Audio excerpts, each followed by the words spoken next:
आऊज़ुबिल्लाहिमिनश्शैतानिर्रजीम बिस्मिल्लाहिर्रहमानिर्रहीम। मैं हूं सरदार आमिर ज़ैद एडवोकेट और आप देख रहे हैं मेरा YouTube channel house of justice.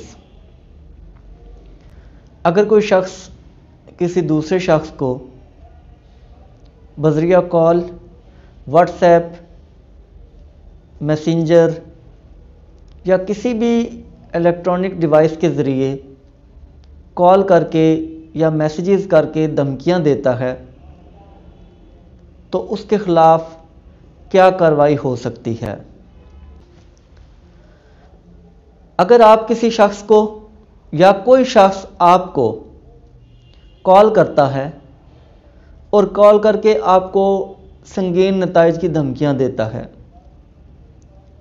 मैं आपको कत्ल कर दूंगा, मैं आपको घर से निकले तो उठा लूँगा, किसी भी तरह की आपको धमकी अमेज़ कॉल आती है या आप किसी को ऐसी कॉल्स करते हैं या बज़रिया व्हाट्सएप कॉल आ जाती है, मैसेंजर पर आ जाती है या जो और भी जदीद ज़राए हैं कि जिनके ज़रिए आपको कॉल आ सकती है या कोई मैसेजेस वगैरह किए जाते हैं और उस पर ऐसी ही धमकियां दी जाती हैं।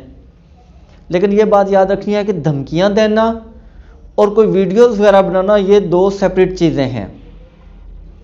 अगर कोई वीडियोस वगैरह बनाई जा रही हैं तो वो एक सेपरेट चीज़ है, उस पर अलग से कार्रवाई होगी।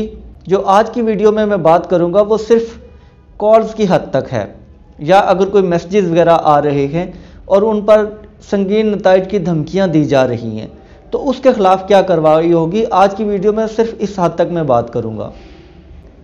तो अगर कोई भी शख्स ऐसा करता है तो आप थाने में जाएं और उस शख्स के ख़िलाफ़ एप्लीकेशन दें। एप्लीकेशन किस चीज़ की देंगे कि फ़लाँ शख्स ने मुझे कॉल की और मुझे धमकियां दी। जो जो उसमें उसने कहा वो आप अपनी एफआईआर में लिखेंगे। दरख्वास्त में जो जो उसने धमकी दी है वो सारी रुदाद आप उस दरख्वास्त में लिखेंगे।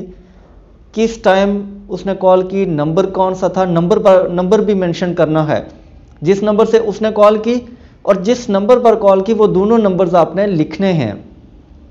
इसके अलावा वक्त कौन सा था, दिन कौन सा था, वो सारी डिटेल्स भी आपने लिखनी है। ये सारी डिटेल्स लिख के तो साथ अगर आपके पास कोई सबूत है, सबूत कौन से हो सकते हैं वो भी मैं आगे बात करूंगा, तो वो आप थाने में, जो मुतलका थाना है जिसके हदूद में आप रह रहे हैं, तो वहां आप जाकर दरख्वास्त दे दें। पुलिस अपनी इन्वेस्टिगेशन करेगी।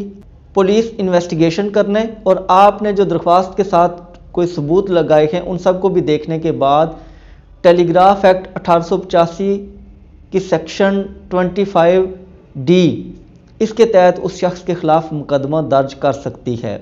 जिस शख्स ने भी धमकियां दी हैं उसके ख़िलाफ़ मुकदमा दर्ज हो सकता है। अब बात मैं कर रहा था कि सबूत भी साथ लगाएं, तो सबूत कौन से हो सकते हैं कि लेट्स सपोज कि आपको कोई शख्स कॉल करता है और धमकियां देना शुरू कर देता है, तो किसी की कॉल रिकॉर्डिंग करना अखलाकी तौर पर कोई अच्छी हरकत नहीं होती। लेकिन चूंकि यहाँ पर मैटर ऐसा है कि कल आपको कोर्ट में साबित भी करना है, तो उसके लिए फिर आप उसकी कॉल रिकॉर्ड कर लें। जब वो धमकियां दे तो आप उसकी कॉल रिकॉर्ड कर लें, या अगर उसने बज़रिया मैसेजेस आपको कोई धमकियां दी हैं तो वो मैसेज सेव रखें। तो आप जब दरख्वास्त देंगे थाने में मुकदमा के इंदराज की, तो ये सबूत आप साथ लगा दें। इसके अलावा अगर आप किसी ऐसी जगह पर बैठे हुए हैं कि जहां पर कुछ और लोग मौजूद हैं, तो आपका जो मोबाइल है आप उसका स्पीकर भी ऑन करके उन लोगों को भी सुना सकते हैं। उसकी क्या वजह है?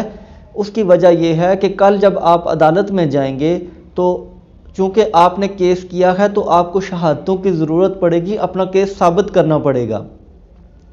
तो उसके लिए वो लोग जिन्होंने वो कॉल आपने स्पीकर ऑन किया तो सुन ली और जो धमकियां वो दूसरा शख्स दे रहा था उन्होंने खुद सुन ली, तो वो जब अदालत में जाएंगे तो वो झूठी गवाही नहीं होगी बल्कि सच्ची गवाही होगी। लिहाजा अगर किसी ऐसी जगह पर हैं जहां पर कोई और शख्स मौजूद है तो आप स्पीकर ऑन करके तो उनको भी वो सारी धमकियां जो वो शख्स दे रहा है तो वो सुना दें।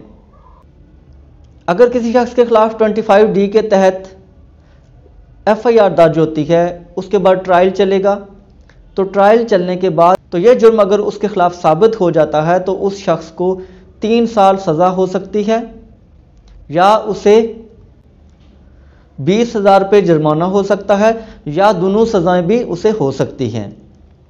3 साल कैद भी हो सकती है या 20,000 रुपये जुर्माना भी हो सकता है या दोनों सज़ाएं इकट्ठी भी हो सकती हैं। लिहाजा अगर कोई भी शख्स आपको ऐसे धमकी देता है तो आप थाने में जा सकते हैं, और अगर आप किसी को धमकी दे रहे हैं तो ये बात ज़हन में रखें कि ये एक जुर्म है और आपके खिलाफ भी कोई दूसरा शख्स थाने में जाके दरख्वास्त देकर आपके खिलाफ भी FIR दर्ज करवा सकता है। लिहाजा यहाँ पर आपको, अगर आप कोई ऐसा फेल कर रहे हैं तो आपको मुहतात होने की ज़रूरत है। तो व्यूअर्स, ये थी आज की वीडियो। उम्मीद है वीडियो पसंद आएगी। अगर वीडियो पसंद आई तो चैनल को सब्सक्राइब करना ना भूलिएगा। इसी के साथ इजाज़त चाहता हूँ। अपनी दुआ में याद रखिएगा। फ़ी अमानिल्लाह।